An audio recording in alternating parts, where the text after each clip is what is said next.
Good afternoon आशाताई. तर तुम्हा सर्वांचं स्वागत आहे परत एकदा तुमच्या स्वतःच्या हक्काच्या अशा आपल्या ज्ञानप्रबोधिनी या यूट्यूब चॅनलमध्ये. तर मैत्रिणींनो, बरेच दिवस झाले, म्हणजे साधारणतः फेब्रुवारी हा पूर्ण महिना गेला की त्या महिन्यामध्ये मी एकही व्हिडिओ तुम्हा आशाताईंसाठी बनवलेला नाही. परंतु तुमच्या कमेंट पाहता आणि ज्या काही कमेंट आहे तर त्यामध्ये मोठ्या प्रमाणावरती आशाताईंनी अनेक व्हिडिओंसाठी कमेंट केलेल्या आहेत. तर त्या विचारात घेऊन आता मी या मार्च महिन्यामध्ये की ज्यामध्ये सर्वात जास्त प्रमाणात आपल्याला काम देखील असतं आणि वाउचर देखील बनवायचे असतात, तर त्यासाठी ज्या काही माता बैठकी वगैरे असतील तर त्या प्रत्येक महिन्याला 3 माता बैठकी घ्याव्या लागतात. त्यामुळे प्रत्येक माता बैठकीचे व्हिडिओ तुम्हाला या चॅनलवरती मिळून जातील. या अगोदरचे जुने जे व्हिडिओ आहेत ते देखील तुम्ही या माता बैठकींसाठी वापरू शकता. परंतु हा फ्रेश असा माता बैठक पहिली जी आपण मार्च महिन्यामध्ये घेणार आहोत, तर त्याबद्दलचा हा व्हिडिओ आहे. चला तर मग जराही वेळ न घालवता सुरू करू आपण आपला आजचा व्हिडिओ. तर बघा, प्राथमिक आरोग्य केंद्र, तर या ठिकाणी तुम्ही तुमच्या जे काही तुमची PSC असेल तर त्याचं नाव, त्यानंतर सब सेंटरचं नाव, तुमचा तालुका आणि जिल्हा अशा प्रकारे लिहायचं आहे.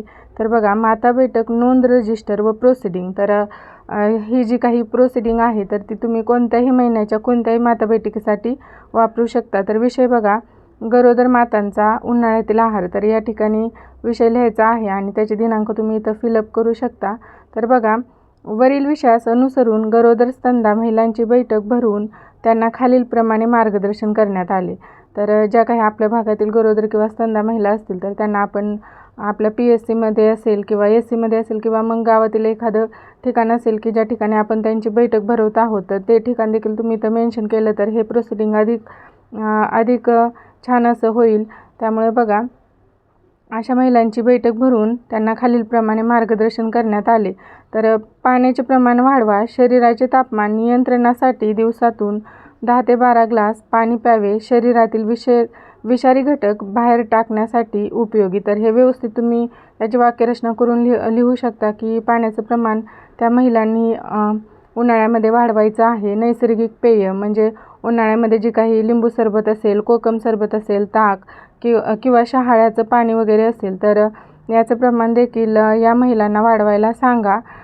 फळांचा समावेश कलिंगड, खरबूज, संत्री, द्राक्षे, डाळिंबे यासारखे जी काही रसाळ फळे वगैरे आहेत व ज्यामध्ये पाण्याचं प्रमाण जास्त आहे, तर अशा प्रकारच्या फळांचा त्यांना आहारात समावेश करायला सांगा की जी फळे उन्हाळ्यात सहज उपलब्ध होतात आणि आपल्या शरीरातील जे काही पाण्याचं प्रमाण आहे ते मेंटेन करण्यासाठी या महिलांना उपयोगी ठरतात. हलका आणि ताजा आहार.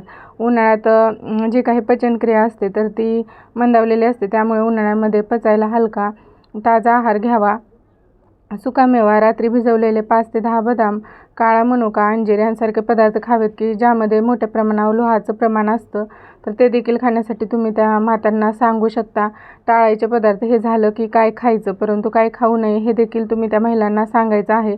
तर जास्त तिखट, तेलकट, मसालेदार पदार्थ आणि चहा, कॉफीसारखी जी काही पेय आहेत तर अशा प्रकारचे पेय देखील त्यांना खाऊ नका किंवा टाळा असं म्हणून तुम्ही सांगू शकता. तर अशा प्रकारे उन्हाळ्यात उष्णतेमुळे गरोदर मातांना थकवा आणि डिहायड्रेशनसारखा त्रास होऊ नये व शरीरातील पाण्याचं प्रमाण टिकून ठेवण्यासाठी थंड पदार्थांचा आहार समावेश करावा असं सांगून बैठक संपवण्यात आली. तर त्यानंतर इथं बघा की ज्या तुमच्या काही एकूण ANC असतील, PNC असतील आणि त्यापैकी ज्या बैठकीला उपस्थित आहेत त्यांची संख्या इथं मेन्शन करा.